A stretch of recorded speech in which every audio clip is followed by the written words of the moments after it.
മുന്നണി മാറ്റവുമായി ബന്ധപ്പെട്ട അടിയന്തര യോഗം വിളിച്ച് BDJS സംസ്ഥാന നേതൃത്വം ഫെബ്രുവരി 1 ചേർത്തലയിൽ സംസ്ഥാന എക്സിക്യൂട്ടീവ് യോഗം ചേരും. മുന്നണി വിടണമെന്ന ആവശ്യം ശക്തമാക്കി BDJS കോട്ടയം ജില്ലാ നേതൃത്വ ക്യാമ്പിൽ പ്രമേയം പാസാക്കിയതിന് പിന്നാലെയാണ് യോഗം വിളിച്ചത്.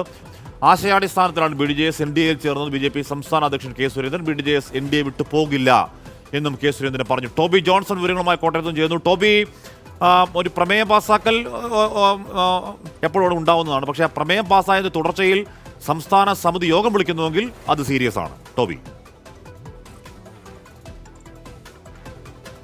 അശ്വി, തീർച്ചയായിട്ടും അങ്ങനെ ഒരു സംസ്ഥാന നേതൃയോഗം വിളിക്കാനുള്ള ഒരു സാഹചര്യം എന്ന് പറഞ്ഞാൽ കോട്ടയം ജില്ലാ കമ്മിറ്റിക്ക് മാത്രമല്ല ഈ ഒരു നിലപാടുള്ളത്.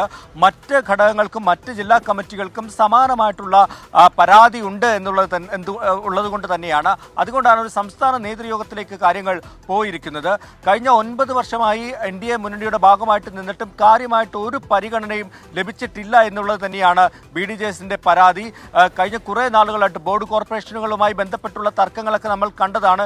എന്നിട്ടും മുന്നണിയുടെ ഭാഗമായി തുഷാർ വെള്ളാപ്പള്ളി അല്ലെങ്കിൽ BDJSും നിൽക്കുന്ന ഒരു കാഴ്ചയാണ് നമുക്ക് കണ്ടത്. കഴിഞ്ഞ തെരഞ്ഞെടുപ്പിൽ കോട്ടയത്ത് തുഷാർ വെള്ളാപ്പള്ളി മത്സരിച്ചപ്പോൾ വിജയിക്കാനുള്ള എല്ലാ സാധ്യതകളും ഉണ്ടായിരുന്നു. എന്നിട്ടും കൂടെ നിൽക്കുന്ന ചിലർ അത് പരിഗണിച്ച് അവരുടെ പിന്തുണ ലഭിച്ചില്ല എന്ന് കോട്ടയം ജില്ലാ പ്രസിഡന്റ് തുഷാർ വെള്ളാപ്പള്ളിയെ വേദിയിലിരുത്തി പറയുന്ന ഒരു സാഹചര്യം കൂടിയുണ്ട്. അപ്പോൾ നോക്കുമ്പോൾ കാര്യമായിട്ടുള്ള പരിഗണന പ്രത്യേകിച്ചും BJPയിൽ നിന്നും ഉണ്ടാകുന്നില്ല, അവരുടെ ഒരു പിന്തുണ ലഭിക്കുന്നില്ല എന്നുള്ളത് തന്നെയാണ് പരാതി. ചർച്ച അത്ര നല്ലതല്ല NDAയിൽ BDJSന്റെയും അതുപോലെ തന്നെ BJPയുടെയും ഒക്കെ എന്നുള്ള കാര്യം തന്നെയാണ് പുറത്തു വരുന്നത്. BDJSന് അവഗണിക്കുന്ന തരത്തിലുള്ള വിമർശനങ്ങൾ ആ കോണിൽ നിന്ന് ഉയർന്നുകൊണ്ട് കുറച്ചു കാലമായി. അപ്പോൾ അവർ NDA വിടുകയാണോ എന്നൊരു ചർച്ചകൾ സജീവമായിക്കൊണ്ടാണ് അവരുടെ നേതൃയോഗം.